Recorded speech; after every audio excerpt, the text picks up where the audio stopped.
12वीं शताब्दी में श्री वैष्णव संप्रदाय के महान संत रामानुजाचार्य पुरी की यात्रा पर आए।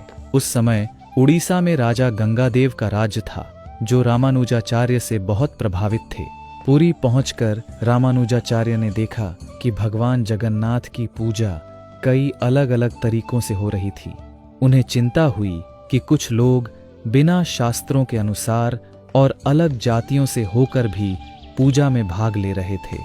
रामानुजाचार्य को लगा कि पूजा सिर्फ वैदिक नियमों से ही होनी चाहिए, इसलिए उन्होंने राजा को कई तरीके दिखाए और समझाया कि पूजा का एक सही और शुद्ध तरीका होना चाहिए। राजा सहमत हो गए और नई पूजा विधि को स्वीकार कर लिया।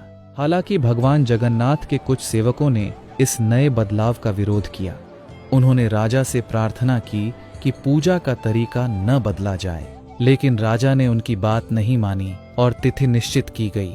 मंदिर में नई पूजा पद्धति शुरू की जानी थी, जिस कारण राजा ब्राह्मणों के साथ मंदिर पहुंचे और घोषणा की, आज से भगवान जगन्नाथ की पूजा रामानुजाचार्य की बताई गई विधि से ही होगी।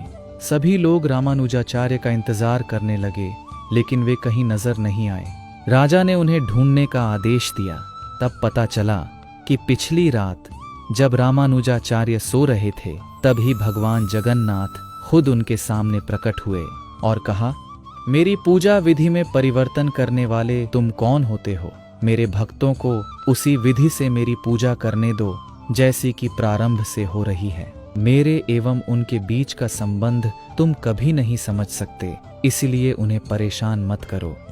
फिर भगवान ने गरुड़ की सहायता से रामानुजाचार्य को पुरी से बाहर भेज दिया। उसके बाद रामानुजाचार्य खुद को पुरी से दूर आंध्र प्रदेश के श्रीकाकुलम नाम की जगह के पास पहुंचा हुआ पाते हैं।